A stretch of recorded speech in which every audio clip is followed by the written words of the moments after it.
Dans cet épisode 136, on ira tout au fond du Deep Web et puis on ira tout au bout, là-bas, tout là-haut, du côté de la planète Mars. Bref, il y a de l'espace dans cet épisode 136.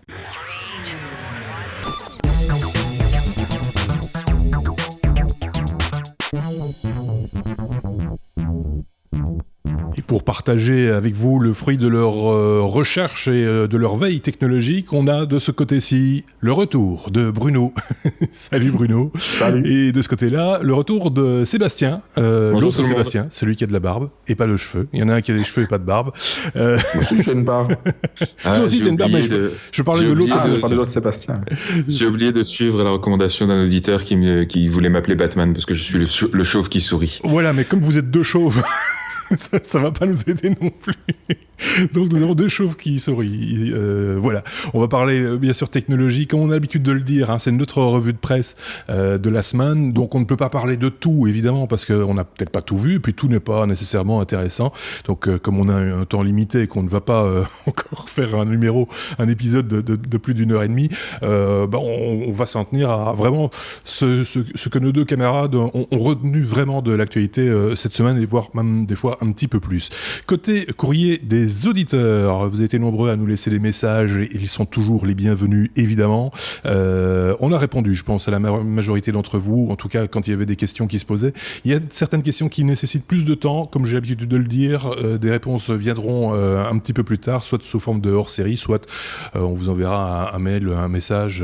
Par exemple, on nous a parlé de Raspberry Pi, etc., de tests à réaliser. On y songe. N'ayez crainte, on y songe. On va pas en dire plus aujourd'hui, mais en tout cas, on y pense. Quoi d'autre aussi, non ? Ah oui, la semaine passée, on a parlé avec Benoît de Polaroid. Vous connaissez Polaroid, tous les deux, ça vous parle ? Les appareils photo instantanés, Bruno... avec les photos qu'on secoue comme ça pour les faire sécher. Oui, aussi qu'on secouait ou on soufflait dessus, et ça sentait pas bon. Enfin, moi, je trouvais que ça sentait bon, mais ça explique pourquoi je suis un peu cinglé aujourd'hui. Quoi qu'il, je m'étais juste posé la question de savoir combien ça coûtait les films. Ça coûtait assez cher, les films Polaroid, enfin les cassettes, c'était des cassettes avec plusieurs expositions, et un de nos auditeurs a trouvé la réponse parce que Cubignol, c'est son pseudonyme, vous imaginez même, il s'appelle pas comme ça, je pense, a retrouvé dans ses archives une boîte de Polaroid. Elle était vendue au début des années 80 au prix de 299 francs belges, je précise, francs belges, 299 francs belges si vous préférez, soit plus ou moins 7,40 € d'aujourd'hui, et ça contenait 10 photos, voilà pour la précision, et il nous a même envoyé la photo de l'objet en question, comme ça ceux qui ont la vidéo peuvent en profiter également, comme quoi nos auditeurs ont aussi des sources d'informations de première main, si je puis dire. On peut commencer tout de suite, oui ? 75 cents la photo, ça fait quand même cher le selfie. Ça fait cher le selfie. En même temps, quand on faisait une photo à cette époque-là, je le disais la semaine passée, on réfléchissait à 2 fois avant de déclencher quand même. Alors qu'aujourd'hui, on mitraille comme des pétés et puis on le choisit après en fait. Donc voilà, c'était une autre époque, il faut bien le reconnaître. On attaque notre abécédaire de la semaine avec la lettre A, si vous le voulez bien. A comme... Atari. Et c'est Bruno qui s'y colle pour parler de l'Atari Box qui sortira début 2018. Je dis pas de bêtises. Oui, quand on parle d'une autre époque, Atari en sort, effectivement. On avait déjà parlé d'Atari Box, c'était les humains. On a un peu plus d'informations, c'est un peu plus concret maintenant, parce qu'effectivement, ils ont annoncé qu'elle sortirait début 2018. Et grâce à d'ailleurs un projet Indiegogo, et il devrait donc être disponible entre 250 et 300 $. On peut faire vite la conversion en euros, c'est à peu près la même chose, comme d'habitude. et donc commandable sur Indiegogo à partir d'octobre, dans les prochaines semaines en fait. Donc on sait techniquement un peu plus sur le système. Il serait apparemment un système ouvert basé sur Linux. Donc ils veulent vendre ça comme un peu comme une Shield finalement, qui pourrait lire des vidéos, faire du streaming, même lancer des jeux PC simples. ne donne pas de détails techniques sur la puissance de la bête. Il dit juste qu'il y aura un processeur graphique AMD. Après, à ce prix-là, il y a quand même intérêt à ce que ce soit techniquement à la hauteur. Puis, en plus, pour que ça puisse lire tous ces jeux PC qui, a priori, tournent sur des machines assez importantes. On peut rappeler juste que, par exemple, Steam fait aussi des jeux sur Linux. Donc, peut-être que ça sera directement porté de cette manière-là. Après, il y a aussi tout ce qui est les jeux sur serveur, donc qui ne tourneraient pas sur la machine même. Donc oui, ça a l'air d'être une machine intéressante. Le design est très rétro, ça c'est clair. Faut voir ce que ça va donner. On le saura assez rapidement, je pense. Mais les gamers suivent ça. Il y a vraiment des fans Atari, comme il y a des fans Polaroid. Il y a des fans Atari. Donc voilà. Dès que le projet est lancé sur Indiegogo, on va peut-être vous en reparler et peut-être qu'un d'entre nous va le financer. Il faut quand même qu'il s'accroche bien, parce que c'est vrai que tu as cité la Shield de Nvidia qui vient d'être annoncée à moins de 200 €, en tout cas dans sa version de base. Donc la concurrence va être rude, c'est le moins qu'on puisse dire. D'autant plus que je trouve que pour avoir vu et je pense que ceux qui s'intéressent un petit peu à Atari ont vu le modèle en question, en tout cas les images qui ont filtré, ça respecte assez bien les codes visuels de l'époque, la grande époque Atari. Ce faux plastique en imitation bois, c'est tout à fait ça, mais avec une petite personnalisation, enfin un petit look, il y a un look rétro mélangé avec un look plus actuel, minimaliste. Oui. Mais justement, on est tout à fait dans le rétro gaming. Les gens adorent ça. C'est les gens de notre âge, entre 30 et 45, 50 ans, qui ont de l'argent et qui ont la nostalgie du jeu. Donc c'est pour cela que sont dédiés ces produits-là. Juste une petite précision, donc ça serait un système open source forcément avec Linux. Donc là, il y a beaucoup de spéculations comment ils vont réussir à intégrer un système payant de jeu si c'est open source. On va quand même pouvoir avoir accès à certaines parties du code et vont facilement craquables d'une manière ou d'une autre. Donc à voir comment ils vont sécuriser tout ça. Mais je pense que ça sera du client-serveur qui permettra effectivement d'avoir une partie open source qui va tourner sur la console et la partie serveur qui va gérer tous les paiements, peut-être par des bitcoins. Par exemple, oui. Tiens, justement, à la faveur des épisodes qu'on vous propose chaque semaine, c'est aussi l'occasion pour vous de découvrir les nouveaux chroniqueurs, en tout cas ceux qui sont les plus récents dans l'équipe. Par exemple, Sébastien, tu es plutôt jeux vidéo, toi. Atari, ça te parle ou pas du tout? Alors, Atari, ça me parle pas des masses. Moi, à l'époque, j'étais plutôt Amstrad. Mais ça, c'était le truc de français aussi. C'est bien assez bizarre. Et j'ai surtout commencé avec les Nintendo NES et tout ça, mais Atari, j'ai pas beaucoup joué à l'époque, non. D'accord. Mais jeux vidéo, quand même, oui. Un peu, mais voilà, je suis pas très first person shooter. J'aime bien les jeux de stratégie et certains jeux de simulation sur Xbox notamment, mais d'accord. Voilà. Et l'Atari Box pour miner des bitcoins. Ça va être un petit peu limité. Ça va être un peu juste. Peut-être pas finalement. On va voir. On va voir. On passe à la lettre C comme cœur. Oui, parce que c'était dans l'actualité cette semaine également. Il est question de déverrouiller un PC avec son cœur, Bruno. Tout à fait. Il y a eu beaucoup de critiques par rapport au déverrouillage par la reconnaissance faciale du nouvel iPhone. Suite à la keynote il y a quelques semaines. Donc là, ils ont annoncé qu'il y aurait un meilleur moyen de déverrouiller quelque chose pour pas avoir un contact physique ni une reconnaissance qui serait aléatoire, aléatoire ou qui probablement serait plus aléatoire qu'un visage. Ou alors très difficilement programmable, donc avec beaucoup de recherches, beaucoup d'algorithmiques pour que ça soit parfait et que ça soit sécurisé. Ça serait d'utiliser un autre organe. Oui, je cherche le mot. Un autre organe du corps. Ça serait l'organe qui est unique à tout le monde. Ça serait le cœur. Ouais. Donc apparemment, il y a vraiment personne deux personnes qui auraient le même cœur. Ils veulent analyser non pas seulement la taille, la fréquence du battement, etc. Donc tout ça permettrait vraiment d'avoir une identité unique. Ils ont fait des recherches, donc c'est quelque chose qui est tout à fait possible. Donc imaginez, vous vous approchez de votre PC à une certaine distance, il vous reconnaît, il vous le débloque. Vous éloignez de votre PC, il rebloquerait l'ordinateur. Et ils imaginent même ce genre de reconnaissance dans, par exemple, les aéroports, pour pouvoir reconnaître une personne, même sans qu'elle soit passée par un portail de sécurité. Donc voilà, pourquoi pas. Après, est-ce qu'il y a d'autres organes qui pourraient mesurer? Je ne sais pas. On va demander à Sébastien, l'autre Sébastien, peut-être que lui aura une réponse. Oui, je sais pas.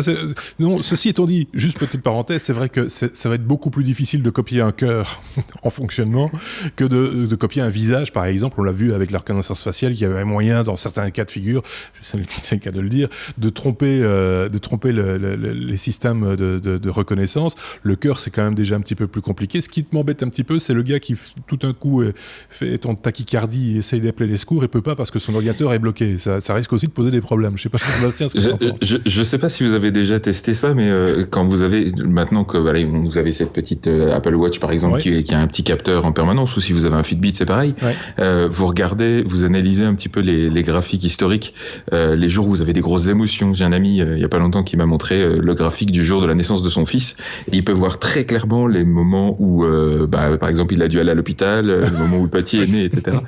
Alors imaginez si dès que vous êtes un petit peu stressé, un petit peu nerveux, votre ordinateur vous refuse l'entrée. Ouais. C'est un petit peu compliqué quand même. Alors, et en plus le problème avec ça, c'est que son visage on l'a toujours sur soi, et même on l'utilise face à la machine. Si maintenant je dois brancher un électrocardiogramme sur mon téléphone pour avoir parce que sinon il va juste écouter le son, et ça veut dire qu'avec une simple bande son ça devrait fonctionner. Si on l'enregistre, c'est par des ondes, c'est effectivement par des ondes en fait qui ressemblent à du Wi-Fi mais qui sont beaucoup moins fortes, qui permettraient, donc sans connexion filaire, d'avoir ce scan du cœur. Oui. Après ils disent que ça prend 8 secondes, donc il faut quand même déjà un certain temps pour l'instant. Ça va être super pratique. Déjà que les gars se plaignent de la lenteur de la reconnaissance faciale de Face ID, alors là avec le cœur. Mais c'est pas le seul organe qu'on a d'unique, hein. Ceci étant dit, on avait parlé de l'iris également, de l'œil, les oreilles, il paraît que c'est aussi unique, mais c'est reproductible quelque part, hein. Si vous voulez vraiment vous arracher l'oreille du mec, ou vous lui moulez l'oreille ou d'une manière ou d'une autre. Et de notre côté, si vous portez des écouteurs, comme c'est le cas par exemple chez Sébastien, il n'y a plus les oreilles parce qu'il porte des écouteurs, ça ne fonctionne plus du coup. Donc je sais pas. Et il y a un mécanisme aussi qui est très intelligent, je trouve, dans Face ID, c'est le côté intentionnel, c'est-à-dire que ils ont mis une petite intelligence artificielle qui fait que si vous regardez ailleurs ou si vous fermez les yeux, ça ne fonctionne pas. D'accord. Là, avec ton cœur, on approche ton téléphone de toi quand tu dors, ça le déverrouille. Il n'y a pas moyen de dire non, c'est mon cœur, il est off là. Non. Peut-être qu'en combinant les différentes options, le visage, plus le cœur, plus les oreilles, plus l'ADN par exemple, je sais pas, peut-être que ça pourra fonctionner. En tout cas, la science évolue, hein, la technologie aussi. On peut passer à la lettre D, D comme Deloitte. Moi, je dis Deloitte, c'est comme ça. Voilà. Y en a qui disent Deloitte. Deloitte, comme disent les Américains. En tout cas, quoi qu'il, Deloitte ou Deloitte, c'est fait hacker. Voilà, Sébastien. Et vous allez voir pourquoi ça, je vais reconnecter ça avec un autre problème derrière. Donc, c'est effectivement un hack qui a été découvert en mars de cette année. Mais il est possible que l'attaque date déjà du mois d'octobre ou de novembre 2016. Donc, ça remonte un petit peu à loin et on commence seulement à l'apprendre maintenant. Il y a quand même pas mal de comptes email qui auraient été hackés, et dans ces comptes email, il y avait évidemment des mails assez sensibles, des pièces jointes assez sensibles, puisque Deloitte, au-delà d'être un cabinet comptable, c'est aussi un cabinet de conseil en stratégie pour les grosses entreprises et des agences gouvernementales. Et donc, les mails sont assez sensibles. Alors, il paraîtrait qu'a priori, les clients, pour l'instant, les clients touchés se limitent aux États-Unis. Il y a déjà 6 clients de Deloitte qui ont confirmé l'attaque.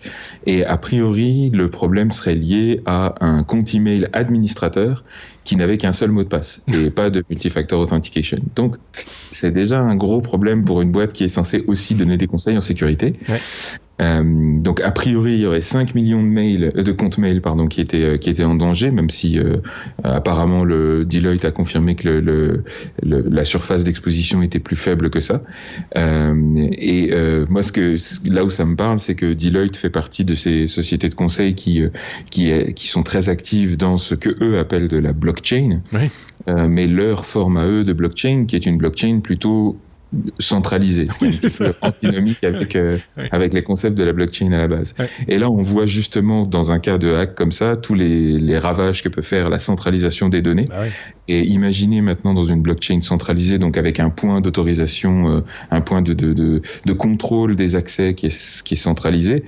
Si on arrive à attaquer des comptes mail comme ça et donc avoir accès indirectement à un point d'autorisation, eh ben on peut faire un peu ce qu'on veut, on peut introduire des transactions comme on veut sur une blockchain, etc. Et de façon très discrète en plus.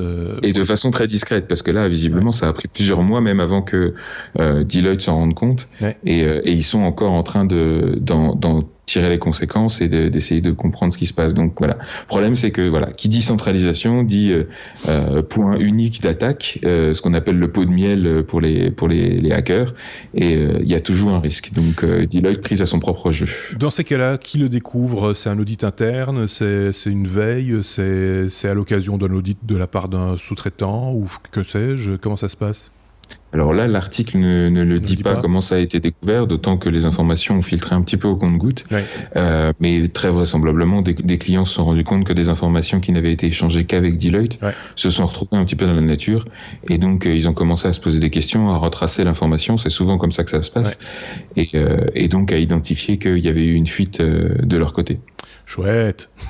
C'est pas la dernière fois qu'on va parler de sécurité dans ce podcast, pas nécessairement dans cet épisode, mais dans les futurs également. On y revient régulièrement. Je voyais l'index de Bruno se lever. Oui. Il y a un site que je conseille à tout le monde pour savoir si son email ou ses logins ont été hackés dans n'importe quel système informatique. On en avait déjà parlé. C'est le site Have I Been Pwned, qui en fait en permanence scanne tous ces hacks qui ont été repérés et vous envoie un email pour dire attention, ton email ou ton compte a été hacké sur tel système. Voilà, et comme ça on est sensibilisé quand même. Pour qu'ils aient l'information, évidemment. Pour qu'ils aient l'information. Bah là, l'information par exemple de Loat, elle a été divulguée, mais bien entendu presque un an après le hack. Donc mais oui, c'est toujours en retard, mais au moins on sait et on peut faire en sorte de éventuellement changer d'autres mots de passe. Et on vous rappelle aussi l'importance d'avoir des mots de passe générés et stockés quelque part. On le dira jamais assez, ça, effectivement. Oui, c'est... Ouais, non, petit conseil, effectivement, je confirme ce que dit Bruno, le password manager est votre ami. Et moi, j'en utilise un systématiquement, tous mes mots de passe sont différents, j'active le multifactor authentication partout où je peux, et j'ai des mots de passe générés avec 16 caractères, tout mélangé, tout machin. Voilà. Ça doit être facile. Ah non, mais et contrairement à ce qu'on pense, c'est beaucoup plus facile à gérer justement grâce à ces password managers qui maintenant sont très bien intégrés jusque dans les applications mobiles. Donc c'est vraiment très facile à gérer et c'est juste une habitude à prendre et ça vient très vite.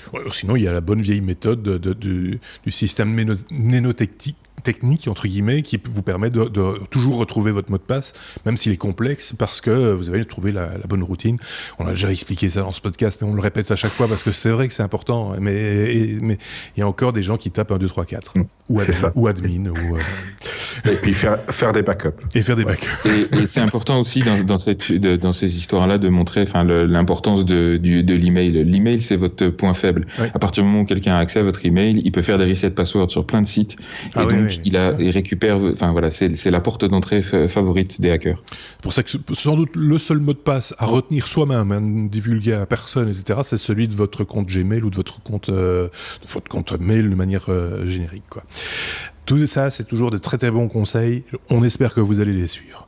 On passe à la lettre E. E comme Echo, avec Bruno, pour parler de Google et d'Amazon qui s'écharpent joyeusement publiquement. Oui, on vous avait parlé d'un nouveau produit qu'avait lancé Amazon, c'est l'Echo Show. Donc ça se base sur l'écosystème Echo, donc comme les Google Home, des assistants personnels en fait. Sauf que celui-ci intègre un écran et qui met bien en avant. Et ce qu'il mettait en avant, c'était le fait qu'on pouvait regarder YouTube dessus. Et ben Google n'a pas aimé. Google a simplement dit écoutez, votre expérience utilisateur sur l'Echo Show n'est pas parfaite, donc on va vous couper YouTube dessus. Donc en fait, c'est chouette. Donc leur argument principal, parce que c'est ça que les gens regardent, ils regardent YouTube à longueur de journée. Voilà, ils ont un produit qui ne fonctionne plus, qui fait tout ce que font les autres échos. Mais bon, l'argument d'avoir un écran, il est un peu perdu. Donc apparemment, Google avait prévenu Amazon qu'il y avait un problème. Mais ceux-là n'ont pas cru bon de réagir assez rapidement. Donc voilà, c'est la petite guéguerre qui s'annonce entre les grandes boîtes. Et ils se battent sur beaucoup de domaines, surtout la vidéo en ce moment avec Amazon Vidéo et YouTube qui veut un peu faire la révolution à la Netflix un petit peu. Donc voilà, ils essayent de se mettre des barrières l'un à l'autre et on va voir que dans un autre sujet, il y en aura d'autres conflits d'intérêts qui se mettent en place. Voilà. Et ils ont tous des réglementations, des guidelines, etc. On connaît tous en tant que développeurs les guidelines drastiques d'Apple. Celles de Google parfois sont là, mais sont bien cachées, mais elles existent. On est souvent dans le libre de droit, dans l'open source, mais il y a quand même pas mal de guidelines. On verra comment ça se passera avec un autre produit qui est sur le même terrain que le Echo Show en l'occurrence, qui est pour l'instant en cours de financement sur Indiegogo, si je ne dis pas de bêtises. Ça s'appelle Spark et c'est exactement le même principe, c'est-à-dire que c'est également connecté, mais c'est connecté à la fois à Google et à la fois à Alexa, et donc il se sert des deux mondes pour communiquer et pour afficher également du visuel, de la vidéo, des éléments graphiques, etc. On aura sans doute, à mon avis, l'occasion d'en reparler dans ce podcast dans les semaines ou les mois qui viennent. C'est un chouette petit produit qui risque d'être très concurrentiel par rapport à Echo Show, parce que je pense que ça coûte quelque chose comme au prix de lancement là actuellement aux alentours de 160 €, si je ne dis pas de bêtises. En fait, on commence à avoir de plus en plus d'équipements de fabricants tiers qui utilisent justement, que ce soit Google Home ou Alexa étant l'assistant personnel d'Amazon, parce que c'est des systèmes ouverts. Donc, on peut les utiliser, les intégrer dans une technologie existante, contrairement à ce que veut maintenant lancer Apple avec leur appareil qui est basé sur Siri, qui est complètement fermé. Donc là, je pense que va se jouer un peu le futur des assistants personnels, parce que avoir le même assistant personnel intégré dans votre télé, dans votre frigo, dans votre enceinte connectée, puis que sais-je, dans plein d'autres appareils, est quand même mieux que d'avoir un seul appareil. Et donc là, on va avoir quand même une belle différence par rapport à l'écosystème Apple qui marche très bien ensemble, mais on va pas avoir de frigo Apple, enfin pas directement, pas tout de suite, je dirais. Je sais pas, mais moi j'ai collé mon iPad sur mon frigo, ça fait très bien l'affaire. Pareil, je fais pareil. Oui, il est connecté, en fait, il est connecté à l'iPad. C'est ça, j'ai un frigo connecté à l'iPad. Non, mais pour la petite blague, effectivement, c'est un marché qu'on connaît encore assez peu en Europe, parce que ces systèmes ne sont pas vraiment disponibles en français ou dans nos langues ici. Je crois que Amazon Echo, je crois que c'est encore en Angleterre et en Allemagne, en Europe seulement. Et maintenant, ça va arriver en France. Je sais, j'ai des petites infos comme ça, ça va arriver très très vite en France. Mais au dernier CES, par exemple, tous ceux qui l'ont couvert ont vu que il y a quasiment tous les stands de matériel électroménager, audiovisuel, etc., où c'était vraiment intégré très profondément. Donc, effectivement, je suis curieux de voir quelle va être la réponse d'Apple avec son HomePod. Et surtout, pour l'instant, ils le vendent comme une enceinte Hi-Fi, donc pas du tout le côté assistant personnel, mais ça va venir. Oui, parce que ça va passer aussi, à mon avis, par du multimédia, quoi. Donc la vidéo en ce qui concerne l'information qu'on avait ici, mais surtout avec Google Home, avec du son. Moi, ce que j'entends beaucoup autour de moi, c'est les gens qui disent ça peut être pas mal comme enceinte Bluetooth. C'est un peu ridicule, mais c'est ça. Mais c'est plutôt que d'acheter une enceinte Bluetooth pour un petit peu d'argent en plus, on a un assistant. Pour l'instant, c'est vrai que c'est plutôt ludique plus qu'autre chose. Tout le monde voit pas vraiment l'utilité du bidule. Même moi, j'ai de temps en temps un petit peu de mal à voir l'utilité sur le court terme en tout cas. Bon, faut voir comment ce produit évolue. Je pense que Bruno a encore un truc à dire, ou je me trompe. Non. Faites attention quand vous levez vos doigts. Dans ma vision périphérique, je vois un doigt se lever, je me dis « Ah, ça y est, il veut parler !» C'était pas le cas ce coup-ci, mais ça va être le cas dans un instant, ne vous inquiétez pas, parce qu'on va parler électrique. On reste à la lettre E. Donc, pour le coup, pour parler d'électrique et de recharge sans fil pour voitures électriques, c'est ce que va proposer prochainement, manifestement, BMW, Sébastien. Effectivement, donc on a beaucoup parlé de la recharge sans fil ces derniers temps, justement avec l'annonce de l'iPhone X qui supporterait enfin le système de recharge Qi. Là, il est question de faire la même chose avec les voitures électriques. C'est notamment BMW qui a présenté un premier prototype avec une petite vidéo marketing sur la future BMW série 5 hybride plug-in, la série e-performance. Et leur plan, c'est de proposer un système donc de rechargement sans fil, soit exactement le même concept qu'avec vos téléphones, c'est-à-dire avec des bobines, des champs magnétiques et des choses comme ça. L'idée, ce serait de faciliter aussi l'implantation. Alors, il faut voir que aujourd'hui, il y a certains problèmes d'utilisabilité avec les systèmes de recharge qui existent. C'est d'abord que vous devez, chaque fois que vous arrêtez votre voiture, bien sûr, la brancher. Mais si vous la branchez, par exemple, sur une borne publique, vous n'êtes pas à l'abri. Et je connais des gens qui ont une voiture électrique qui ont déjà eu le cas de quelqu'un qui vous débranche votre voiture, soit parce que ça l'énerve, soit parce que ça l'amuse. Donc voilà, là, avec un système comme ça, la plaque est sous la voiture, donc à moins de soulever la voiture, c'est pas possible de débrancher. Et en plus, on a un gros souci aujourd'hui avec, notamment en Europe, avec les câbles de recharge, c'est qu'il y a 36 standards différents, vous devez vous balader dans le coffre avec plein d'adaptateurs. Donc là, s'ils arrivent en plus à standardiser le mécanisme, ça pourrait être intéressant. Maintenant... on va vers une standardisation quand même. Le connecteur qui avait été choisi ou qui est choisi de toute façon par Tesla semble faire l'unanimité de plus en plus parmi les fabricants européens manifestement. On avait vu ça avec un de nos interlocuteurs quand on avait parlé Tesla. Il nous avait effectivement montré toute la panoplie des câbles et des adaptateurs possibles et imaginables, y compris ceux qui vont vous permettre de vous connecter par exemple à une prise 380 volts ou voilà, à la prise du forain ou le truc professionnel, etc., pour ne jamais tomber à court en gros et de pouvoir se recharger facilement.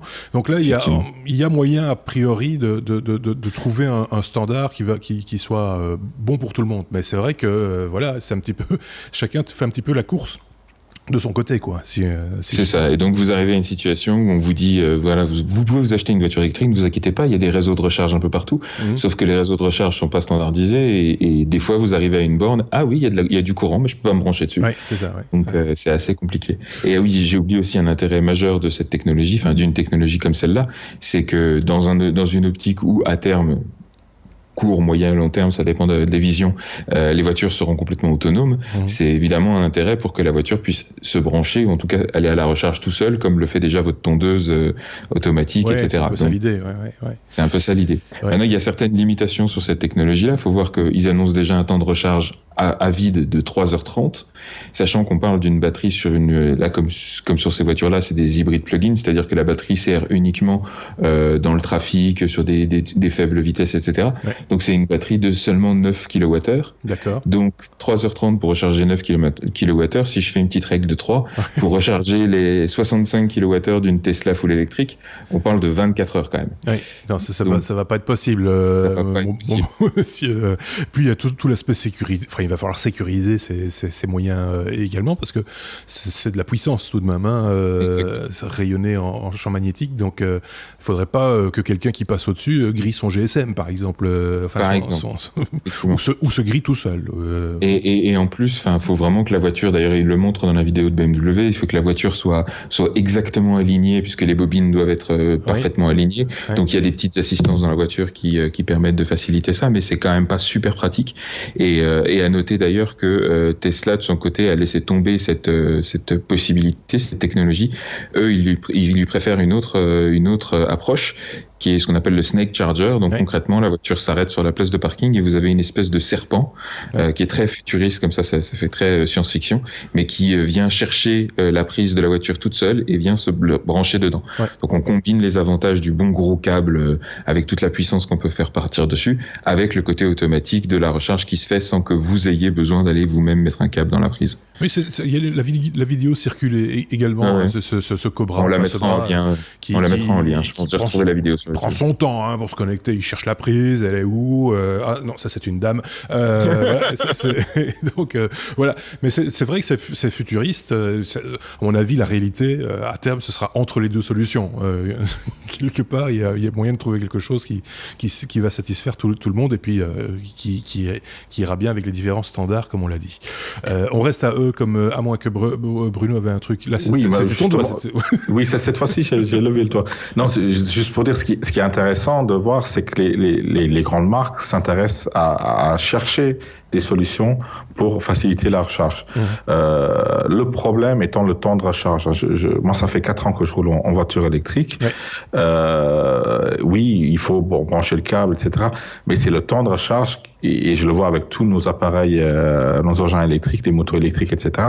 C'est le temps de recharge qui freine les gens. C'est même pas l'autonomie. Tout le monde n'a pas besoin d'une grande autonomie, mais le temps de recharge freine cela. Et donc, effectivement, une technologie par induction a l'air, sur papier, très intéressante, mais si c'est trop lent, ça va pas rapporter quelque chose. Sauf si vous avez des plaques d'induction un peu partout. Et l'autre avantage, c'est la compatibilité de toutes les voitures avec ces plaques-là.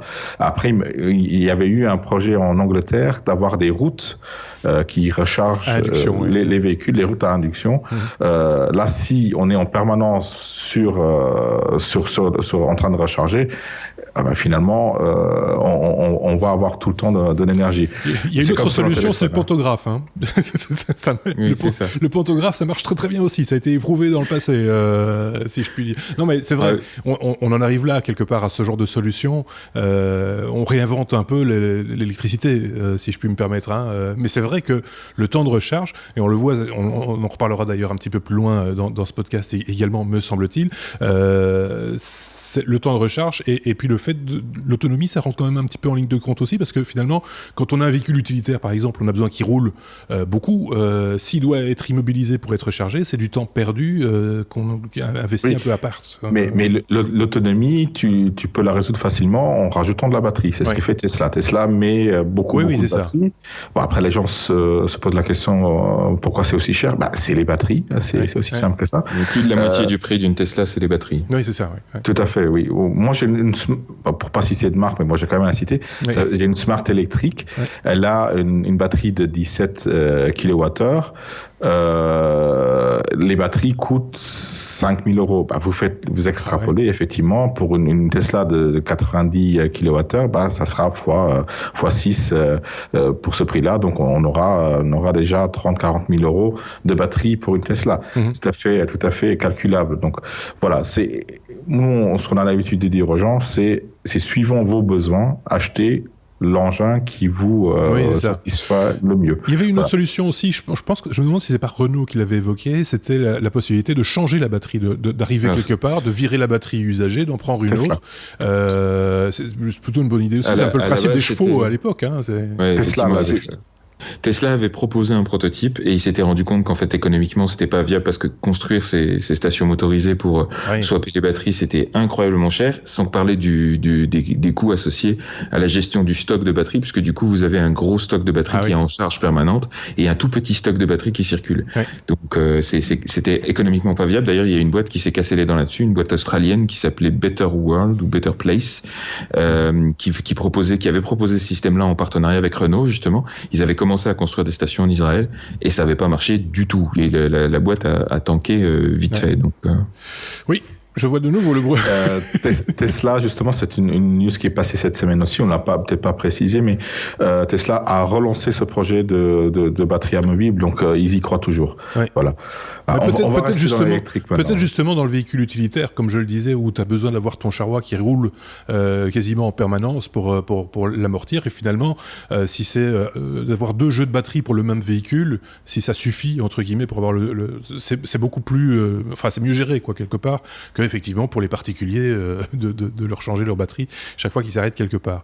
Oui, effectivement, Bruno, tu fais bien de me le rappeler. Il y a une autre news concernant les véhicules électriques. C'est une brève, on n'a pas plus d'informations que ça. C'est le fabricant d'aspirateurs qui se lance dans les voitures. Oui, c'est Dyson. Donc on est tous les aspirateurs Dyson parce que c'est des bons produits à la base. Et les ventilateurs. Et les ventilateurs aussi, et maintenant les aspirateurs robots, parce qu'ils en ont lancé un aussi. Donc Dyson veut se lancer dans le marché de la voiture électrique. Il annonce qu'il va investir 2 milliards d'euros et qu'il veut lancer ça d'ici 2020. 2020, c'est demain, hein, c'est après-demain. Oui. Donc voilà, à quoi vont ressembler les voitures Dyson, je ne sais pas.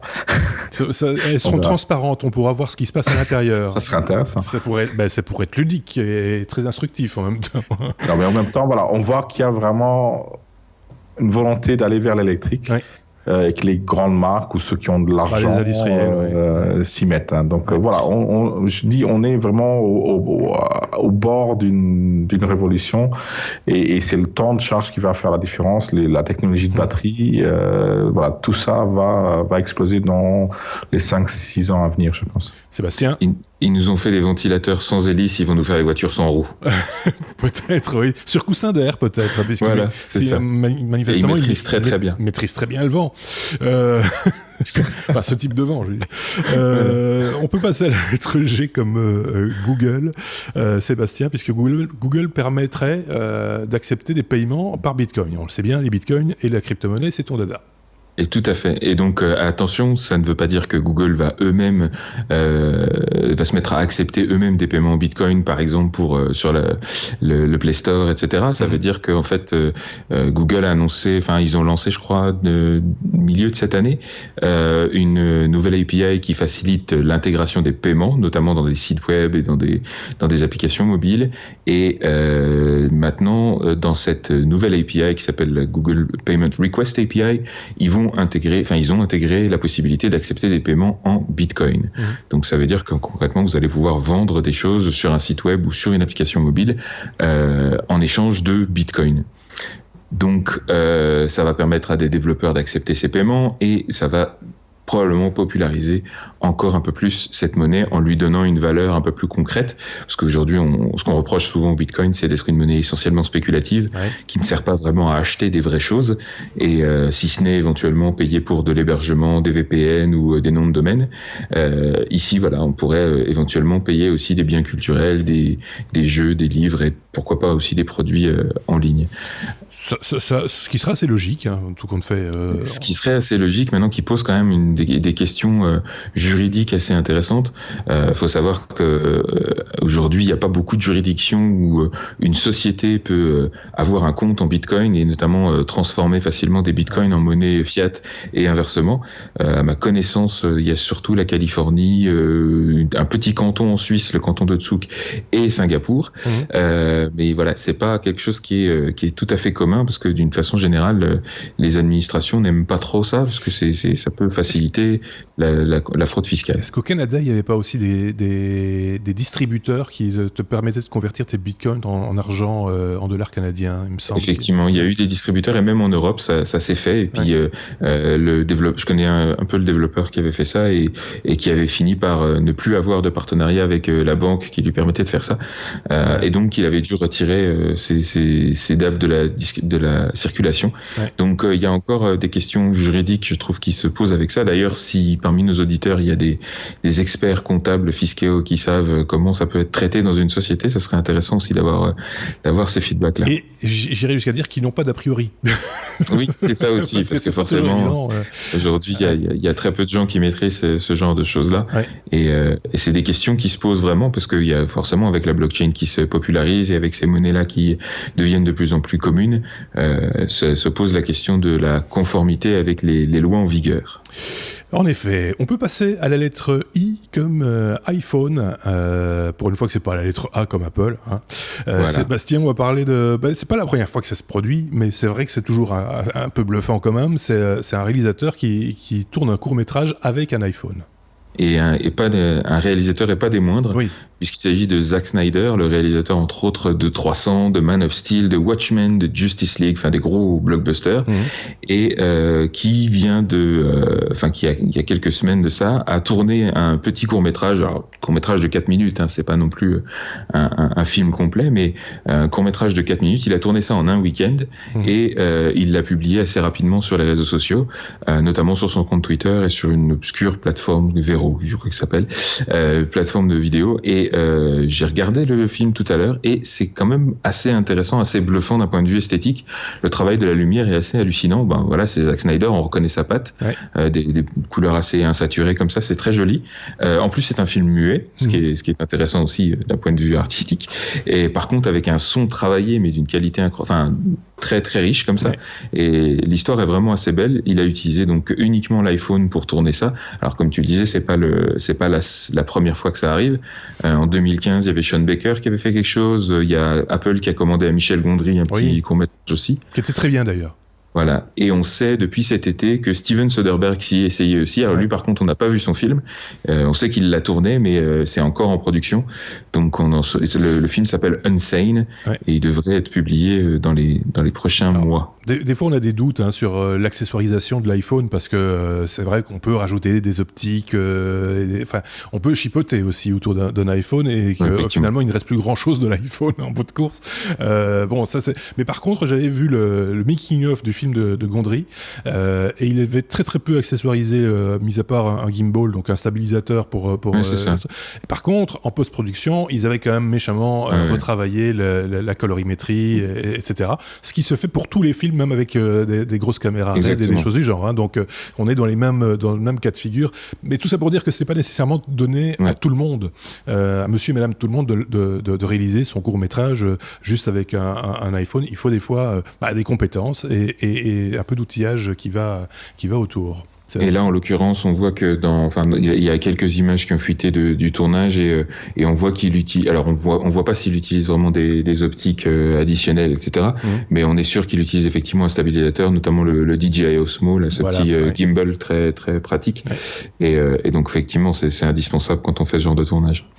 Mais donc, c'est plutôt rigolo. Là. Et puis, c'est un exercice de style en même temps. Exactement, c'est un exercice artistique. Est-ce que dans ce cas-là, c'est Apple qui est derrière, qui est promoteur du projet? J'imagine qu'ils ont un intérêt tout particulier à ce que des personnalités comme celle-là se lancent dans cette petite aventure qu'est le... Alors, on l'a dit pour Michel Gondry, ça avait été une commande, ça c'est clairement. Puis c'est une team qui est utilisée aujourd'hui par Apple pour sa publicité.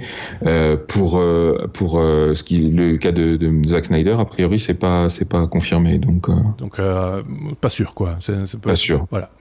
Enfin, en attendant, l'exercice de style est intéressant et si vous êtes passionné de cinéma, de court-métrage, etc., je pense que c'est le genre de choses qu'il faut absolument voir. Et en général, ça circule assez bien sur les réseaux sociaux et sur YouTube et autres plateformes.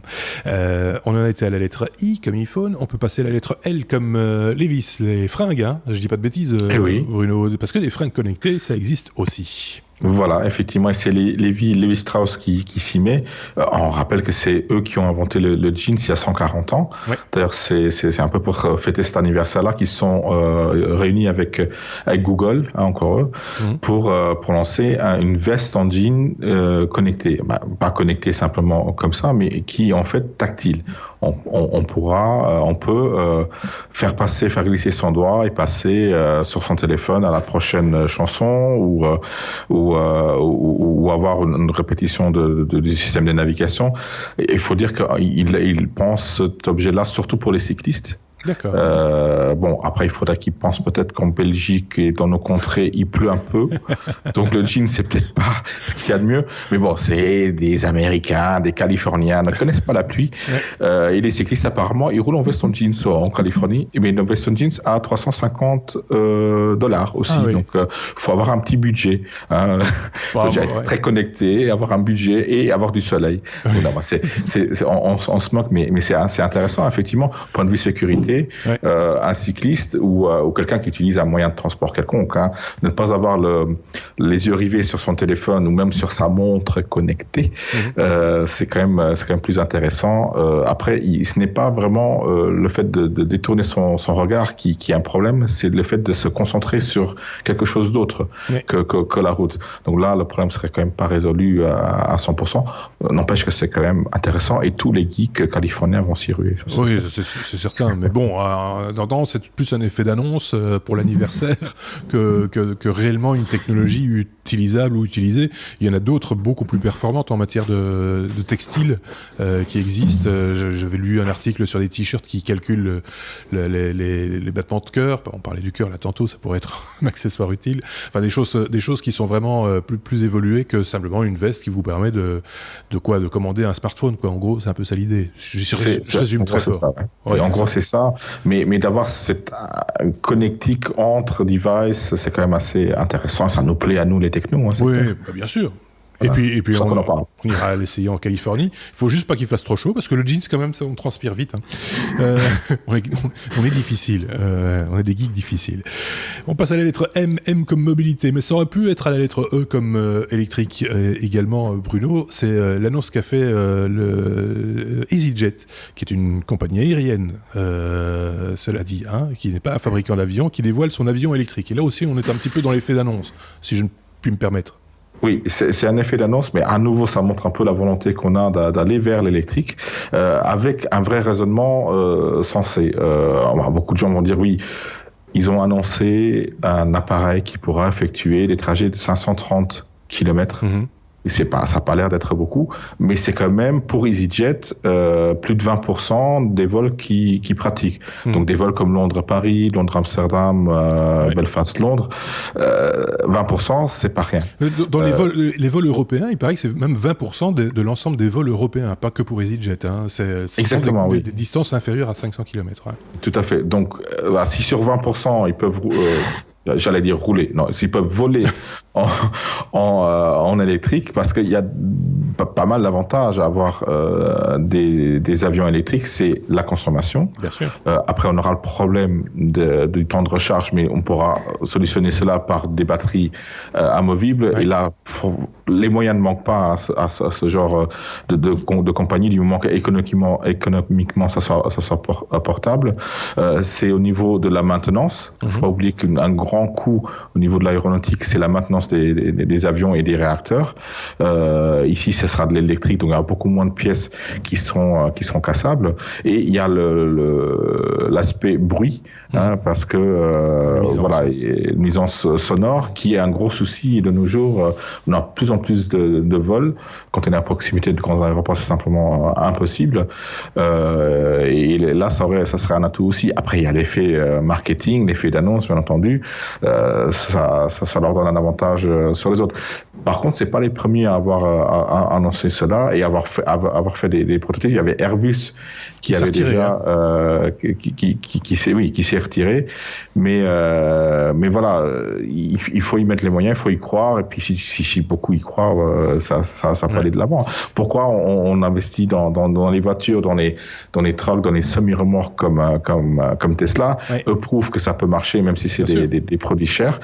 Les avions, ça peut marcher aussi. C'est une question d'adapter l'outil à l'utilisation. On va pas utiliser un avion en électrique, pas tout de suite pour relier Tokyo à Paris, pas tout de suite, mais pour tous les autres trajets aussi. Quand vous allez acheter votre baguette, n'utilisez pas une voiture, utilisez un vélo électrique, par exemple. Allez-y à pied. Adapter le moyen de communication. J'ai passé la parole à Sébastien qui a des choses à dire dans un instant. Il faut juste préciser que c'est pas EasyJet qui va fabriquer les avions. Ils se sont adossés à une société qui s'appelle Wright Electric, si je ne dis pas de bêtises. Wright pour le nom des frères Wright qui ont fait le premier vol. Et qui a apparemment un produit, en tout cas un embryon de produit existant. Donc Bruno et puis Sébastien. Ils veulent le lancer d'ici 10 ans, juste pour être précis. Oui, c'est c'est vraiment après-demain. Oui, c'est ça. C'est ça. Non, la timeline est clairement trop short par rapport à... beaucoup d'experts ont dit que c'était complètement irréaliste. Notamment, pour remettre les choses en perspective, le prototype le plus avancé d'Airbus, c'était un moteur de 300 kW. Pour un avion de ligne de ce type-là, on parle d'un moteur de 40 000 kW. Donc, on n'est pas du tout dans les mêmes ordres de grandeur. Et le problème avec ces avions, évidemment, c'est la gravité. La gravité, elle n'est pas sympa avec nous, c'est-à-dire que le rapport poids-puissance en tout cas de ces systèmes de stockage tels qu'on les connaît aujourd'hui, à savoir les bonnes grosses batteries, rend vraiment l'équation difficile à résoudre. Donc à moins de changer radicalement de système de stockage d'électricité, j'ai du mal à y croire. Maintenant, je suis d'accord avec Bruno, il faut investir là-dedans, et c'est de toute façon le sens de l'histoire. Et on devra se passer de nos bonnes vieilles énergies fossiles avant qu'on n'en ait plus. Donc il faut persister dans cette voie-là. Maintenant, j'ai du mal avec les technologies qu'on connaît aujourd'hui. Pas se voiler la face non plus. Hein. C'est un voyagiste. Hein. C'est EasyJet, juste au moment où Ryanair est un petit peu dans les turbulences, c'est le cas de le dire. C'est l'occasion rêvée de communiquer, et de communiquer vert en plus. Hein. C'est ce qui est plutôt bien vu. Donc voilà, il faut pas se faire trop d'illusions non plus, mais ça va dans le bon sens, ça c'est clair. Hein. On est tous d'accord pour le dire. On peut passer à la lettre P. P comme piratage. Tiens, il y avait longtemps qu'on n'avait pas parlé de sécurité, de piratage. Sébastien, c'est la Commission européenne qui a dissimulé une étude qui pourtant avait un certain intérêt, semble-t-il. Ah oui, l'info est assez curieuse, on va dire. Donc en 2014, la Commission européenne a commandité une étude auprès de la société néerlandaise Ecoris, et le but était de vérifier le lien qui pouvait exister éventuellement entre le piratage, donc la consommation de biens culturels illégaux, et la baisse des revenus des ayants droit. Quelque chose que les majors ont toujours défendu bec et ongle, et ont crié haut et fort. Et l'étude a été commanditée pour un montant quand même de 300 000 euros, donc 360 000 euros, donc c'était pas une petite étude non plus. Le rapport a été publié en 2015, mais bizarrement, il n'a jamais été rendu public. C'est marrant, ça. C'est plutôt là que se pose la question. Donc c'est une eurodéputée allemande, Julia Reda, du Parti Pirate. Donc forcément, elle était un petit peu intéressée par la chose, puisque le Parti Pirate milite entre autres pour une diffusion plus libre des biens culturels.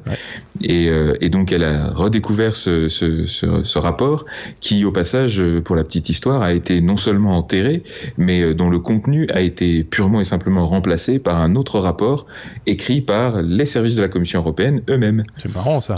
Et donc très très très biaisé, et c'est ce nouveau rapport très fortement édité qui avait été présenté aux parlementaires européens pour en tirer les conclusions qui s'imposaient. Donc c'était assez bizarre, et bon, forcément vient directement la question du lobbying, qui pour ceux qui sont déjà allés faire un petit tour au Parlement européen ont pu constater que le lobbying est vraiment institutionnalisé. Ils ont leur endroit. Hein, ils ont leur étage, ils peuvent attraper les parlementaires européens direct à la sortie de leur commission. Donc c'est vraiment quelque chose d'assez institutionnalisé. Et là, en l'occurrence, on en voit les conséquences en termes de manque de transparence et finalement de manque de défense de l'intérêt commun, puisque c'est les conclusions du rapport. Oui, parce qu'il faut quand même parler des conclusions du rapport. C'est que une des conclusions du rapport, c'est qu'il n'y avait pas de lien direct et statistique entre la baisse des ventes légales et la consommation illégale. Donc ça, c'est ce qu'on appelle un pavé dans la mare par rapport aux opinions communément admises, on va dire. Et donc, d'ailleurs, le rapport a depuis été confirmé par d'autres études. Alors, il y a notamment une étude de l'université de Varsovie qui a fait une étude plus particulière sur les e-books et qui a montré que c'est pas parce qu'on enlevait certains e-books des plateformes illégales que ça avait un impact sur les ventes légales de livrets électroniques. Alors, faut relativiser un tout petit peu tout ça quand même. C'est que c'est pas évident d'avoir des données fiables et exhaustives sur les plateformes illégales par définition. Bah oui. Et donc ça veut pas dire qu'il n'y a pas de lien du tout. Là, on a démontré l'absence de lien statistique, mais ça veut pas dire qu'il n'y a pas de lien du tout en termes de consommation. Et il y a un autre élément que soulignait le rapport, c'est la différence entre les différentes catégories de biens culturels, à savoir que pour les gros films, notamment les blockbusters américains, l'impact était clairement négatif, il était démontrable. Par contre, pour les jeux vidéo, l'impact du piratage était positif, c'est-à-dire que plus il y avait de piratage et plus on vendait de jeux vidéo. Donc, parce que ça permettait aux gens de teaser, et sur les jeux vidéo, il y a souvent des systèmes de protection avec des connexions, avec des modes connectés. Qui facilite la rentabilisation de ce genre de choses. Ouais, il faut faire attention quand on commande une étude, quelque part, de se dire, bon, si ça se trouve, on est en train de se tirer une balle dans le pied, soit parce que effectivement l'étude, quels sont les outils qui vont être utilisés pour réaliser cette étude, est-ce qu'ils sont réellement fiables ou pas, et puis est-ce qu'on a vraiment envie de connaître les résultats, parce qu'ils peuvent être dérangeants pour une industrie complète, quelque part. Donc, il ne faut pas se mettre la tête dans le sac non plus, mais il faut faire un petit peu attention, peut-être refaire une étude plus tard ou recroiser l'information, enfin je sais pas. Et ça pose encore une fois, c'est au-delà des résultats de l'étude en elle-même, ça pose des grosses questions sur la neutralité et la transparence des institutions européennes qui sont, rappelons-le, élues par nous-mêmes et financées par nos impôts. Ouais. Donc c'est un petit peu gênant quand même. Des fois financées par le privé aussi, on a vu ça par exemple dans l'alimentaire où tu avais des études sur le sucre qui étaient réalisées avec le concours de par exemple, je dis n'importe quoi, voilà. Hein, je cite des marques comme ça ou à tort et à travers, mais c'est un peu ça l'idée, quoi. C'est que quelque part, c'est les gens sur lesquels on fait l'étude qui mettent la main à la poche pour la payer. C'est des fois un petit peu particulier, mais bon, soit. C'est comme ça que fonctionne le système. Heureusement qu'il y a de bonnes émissions de télé de temps en temps pour dénoncer les dérives. Hein. Là aussi, on ne citera pas de marque. Voilà. On peut passer à la lettre S. Hein, oui, on peut passer à la lettre S comme SpaceX.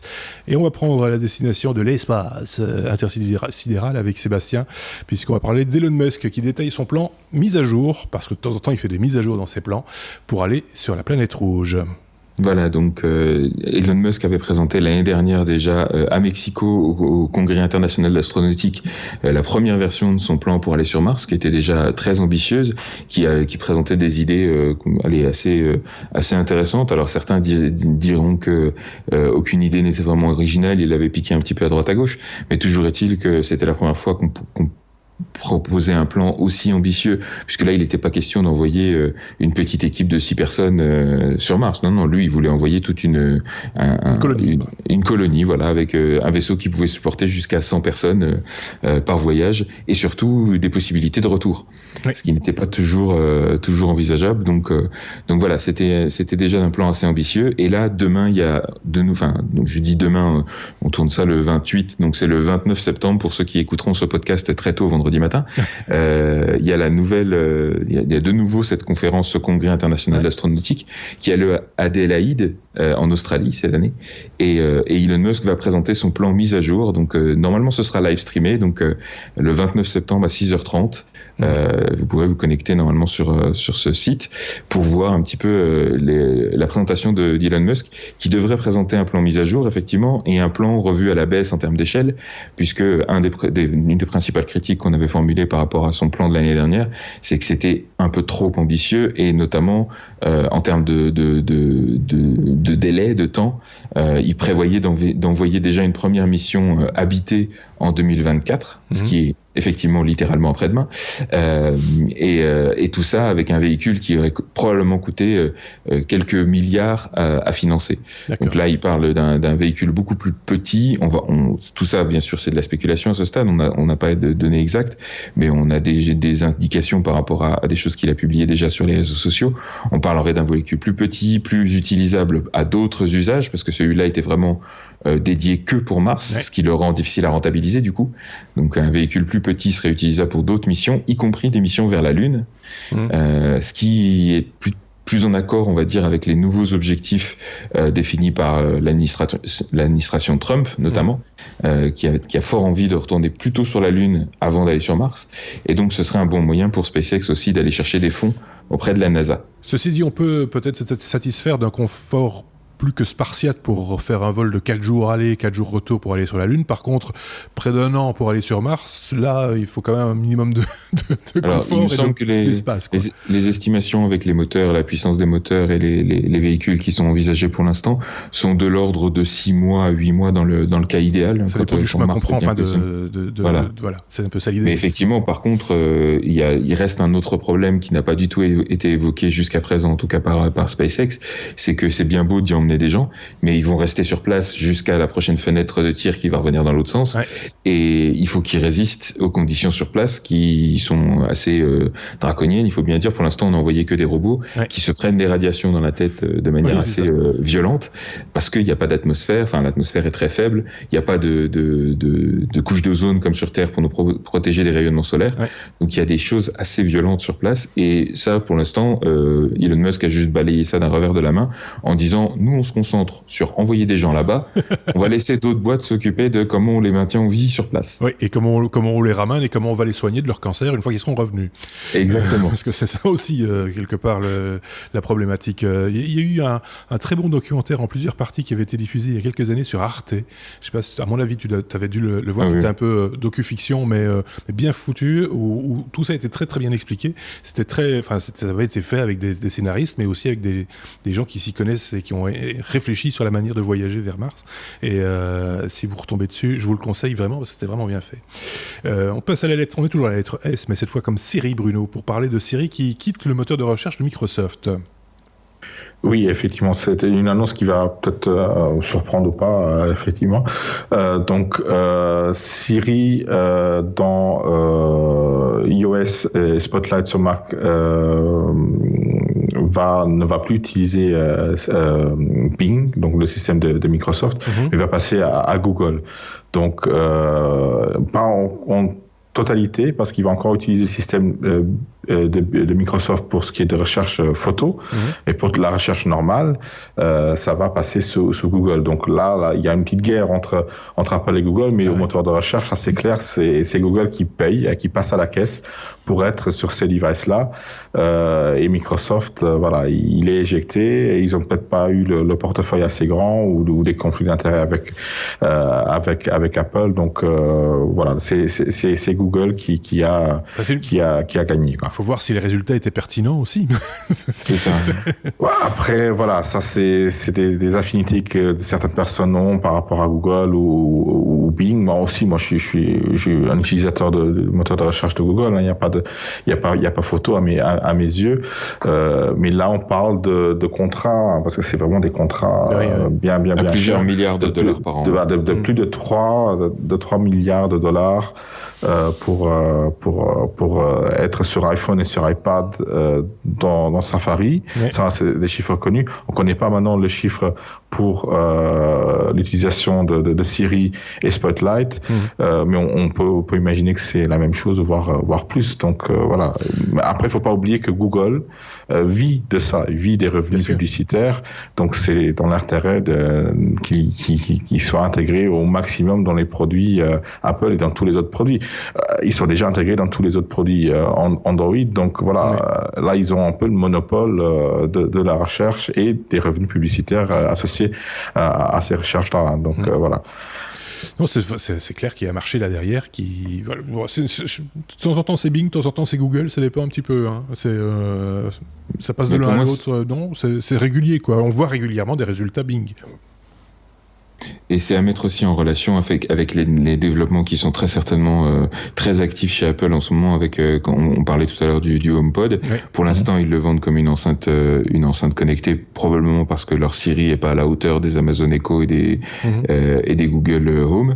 Mais c'est très probablement une des raisons qui a aussi dirigé ce choix-là, parce que on fait d'autres recherches avec Siri sur son téléphone qu'on fera demain avec Siri dans son salon. Donc, ça va certainement avoir un impact. Par contre, Siri, je me suis laissé dire que Siri évoluait très très bien dans le langage, dans la crédibilité. Enfin, on a vraiment l'impression qu'on se rapproche de plus en plus de ce qu'un être humain dirait ou de la manière dont il le dirait à terme. C'est encore très robotique sur nos smartphones. Ça commence à être plus souple, plus agréable à écouter, en tout cas en anglais. Après, en français, on verra comment ça va se passer. Mais ça, c'était pas gagné non plus, hein, quand on se rappelle des premiers phonèmes prononcés par l'ordinateur, c'était pas top. Donc ça, c'est aussi quelque chose qui est en voie d'évolution. On est à la lettre S, on peut passer à la lettre T. T comme Twitter, avec une annonce de cette semaine qui va tenir en 280 caractères, j'ai envie de dire, Bruno. Ou voire moins, oui, effectivement. Donc Twitter est en train de tester des tweets 2 fois plus longs. Voilà, c'est tout. Au revoir. Non, en fait, ce qui est intéressant, c'est même pas ça. C'est le fait qu'ils ont fait une analyse, en fait, de la longueur de tweet suivant la langue utilisée. Oui. Donc, ils sont intéressés à ça. Ils se sont rendus compte qu'en anglais, souvent, on bute sur la limite des 140 caractères. Pourquoi est-ce qu'il y a une limite Ça, on comprend pas. Twitter, ils auraient dû évoluer depuis bien longtemps. Après, c'est une question de stockage, de mémoire. Moi, je me rappelle, au tout début, on appelait ça du microblogging. Je sais pas si vous vous rappelez de ça. Et c'est une limite qui est aussi conceptuelle. C'est-à-dire qu'ils ont voulu intégrer cette limite-là justement comme différenciant par rapport à d'autres réseaux qui permettaient des messages incroyables. La limite de 140 caractères, pour ceux qui ne s'en souviennent pas, parmi nos auditeurs, c'est lié à la taille des SMS, puisque les SMS au départ étaient limités à 140 caractères. Et effectivement, ils ont gardé cette limite-là pour se différencier d'autres plateformes et pour imposer une espèce de contrainte artificielle. C'est un concept qui est très fréquent. Si vous regardez dans les startups, il y a souvent ce genre de truc. C'était la même chose avec les 6 secondes des vidéos Vime sur Twitter aussi. Enfin, voilà, mais ce qu'il y a en plus, c'est que s'il fallait se différencier d'un autre opérateur qui marchait plutôt pas mal à l'époque, c'était Tumblr. Tumblr et publier sur Tumblr, finalement, publier Twitter ou Tumblr, c'était la même chose. C'est juste la limitation qui faisait la différence, en fait, en gros. Fin de la parenthèse. On te repasse la parole. Donc, pour dire, donc, ils se sont rendus compte que 9% des tweets en anglais atteignaient la limite des 140 caractères. Pour d'autres langues, comme le français, enfin des langues latines, c'est encore beaucoup plus difficile. On utilise beaucoup plus de mots pour la même expression. Contrairement à, par exemple, le japonais, qui seulement 0,4% des tweets atteignaient cette limite de 140 caractères. Et la majorité, quand on dit les majorités, c'est plus de 90%, plus de 90% des tweets en japonais tiennent sur 15 caractères. Enfin. Pour vous dire. Donc, voilà, la langue ne fonctionne pas de la même manière. Hein. Exactement. Ils n'ont rien à dire, en fait, c'est ça le truc. Non, ils peuvent dire beaucoup de choses avec très peu de caractères. Oui, c'est une langue qui est basée sur des syllabes ou des kanji traditionnels. Et les kanji traditionnels en Unicode se stockent sur 2 caractères, voire 4. Oui, c'est juste. C'est exactement, effectivement. Voilà. Donc, ils font des essais là-dessus. Est-ce que ça va leur permettre de survivre? Parce qu'il faut le rappeler que Twitter a un gros souci de survie en ce moment. Là, ça fait parler d'eux, donc c'est toujours positif. Ils avaient déjà déduit les URL des 140 caractères. Hein, quand on mettait un lien vers une image ou vers un site, ça ne comptait plus parmi les 140 caractères. Maintenant, on passe à 280 caractères. Ils vont bientôt faire un Tumblr qui tient debout. Si ça continue comme ça. C'est un peu particulier. Mais ceci dit, l'argument de la langue, je l'entends, quoi. Parce que c'est vrai que tweeter en allemand ou en japonais, tu l'as dit, c'est pas tout à fait, on dit pas les mêmes trucs, quoi. Non, exactement. Ok, bon, ben voilà qui termine tout doucement ce 136e épisode des Technos. On a un W cette semaine, la lettre W comme what the fuck, Bruno. Il y a eu un article qui est paru il n'y a pas tellement longtemps, on se met d'accord sur ce qu'est le darknet et le dark web. Il y a une notion, une nuance à apporter. Oui, on va dans l'essai de francésiser des termes anglais, on a traduit donc ces termes-là darknet par l'internet clandestin et dark web par toile profonde. Moi, mon what the fuck, c'est mais pourquoi vouloir utiliser la langue de Molière forcément sur des termes qui ont été inventés dans des pays anglo-saxons, le courriel, voilà, des mots comme ça qu'on utilise finalement très peu. On est d'accord. Peut-être nos amis français l'utilisent un peu plus, ils sont franco-français, mais même eux utilisent email plutôt que courriel, je dirais. Et là, on enlève même le sens. Hein. Darknet devient l'internet clandestin, donc forcément c'est très négatif, c'est des trucs illégaux, etc. Alors que l'idée du darknet n'est pas du tout de faire non, mais là tu la retrouves dans le dark web, qui est toile profonde, et là il n'y a pas de connotation négative. Ça a l'avantage de pouvoir expliquer aux gens que ce qui est dark n'est pas nécessairement clandestin. Tout à fait, dark et dark. Ouais, oui, c'est Seb. Et je ne suis pas d'accord du tout. C'est très important d'utiliser les mots français plutôt que les mots anglais pour ce genre de choses-là. On va se faire des amis. On est très peu écoutés au Québec. Heureusement. Oui, mais enfin, j'y ai des amis quand même, donc on va faire attention. Non, mais c'est vrai. Enfin, c'est toujours de chercher des termes. Enfin, c'est toujours un peu compliqué, et surtout quand la traduction n'est pas cohérente quelque part, Seb. Non, mais c'est surtout que voilà, effectivement la traduction n'est pas super cohérente, comme souvent quand on essaye de franciser un petit peu bourrin ces trucs-là. Ce que je trouvais intéressant quand même, c'est que du coup ils ont cherché à mieux définir ce que c'était. Voilà.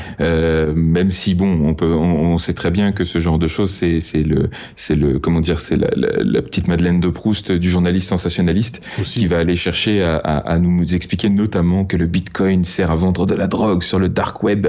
Voilà, non, c'est des choses sur le darknet. Pardon. Ah voilà, je me trompe. Oui, parce que c'est là que c'est clandestin. Parce que sur le dark web, tu échangerais des bitcoins, ce serait juste profond. Non, mais on peut comme ça discuter longtemps, hein. Ça peut être très amusant à un moment donné. C'est toujours un peu gênant, je trouve, d'essayer de traduire ce genre de... Pourtant, je suis plutôt francophile, hein, soyons clairs. J'aime pas trop quand on commence à mettre des mots anglais, tous les 3 mots.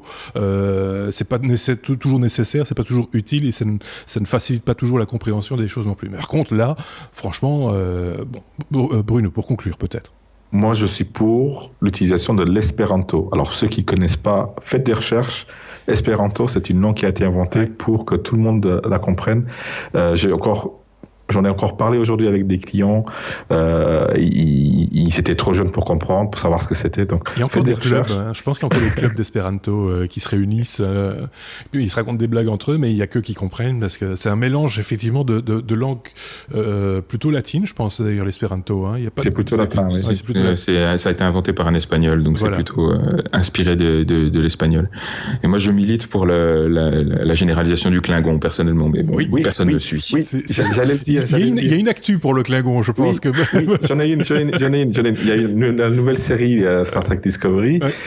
Et d'ailleurs, on peut la voir et l'écouter plutôt traduite en Klingon. Ouais, je pensais que c'était sous-titré. C'est sous-titré en Klingon, effectivement. C'est pas mal sur Netflix. Ceux qui parlent le Klingon, voilà. Et j'ai vu le premier épisode, effectivement. Je recommande la série. Pour l'instant, c'est assez prometteur. D'accord. J'ai vu les 2 premiers. Sur Netflix, c'est ça? Sur Netflix, il y a les 2 premiers et toutes les semaines un épisode. Ils font de plus en plus ça. Netflix, c'est de lancer vraiment des épisodes toutes les semaines pour un peu se rapprocher au modèle de la télé. Et ça a l'air de marcher. Voilà. Bon, d'accord. Moi, je trouvais que c'était plutôt original de balancer tous les épisodes d'un coup, mais voilà. On fait comme on veut, hein, c'est comme ça. Quoi qu'il, on a fait le tour de l'actualité tel qu'on l'a perçu. Hein. J'étais assez d'accord avec tout ce qui a été dit jusqu'à présent, enfin durant cet épisode. J'ai rien vu d'autre de très passionnant, soyons clairs, cette semaine. Ceci étant dit, c'était quand même déjà un beau programme que vous allez pouvoir réécouter si vous le désirez ou le revoir si vous le voulez, que ce soit sur notre chaîne YouTube ou en podcast via iTunes et les autres plateformes. On va remercier Bruno pour sa participation cette semaine. Merci à toi, Bruno. Merci également à Sébastien et on retrouvera un autre Sébastien prochainement. Merci à vous de nous avoir suivis. N'hésitez pas, les pouces levés, n'hésitez pas, les questions, on essaie d'y répondre. N'hésitez pas à vous abonner également. À très bientôt. Au revoir.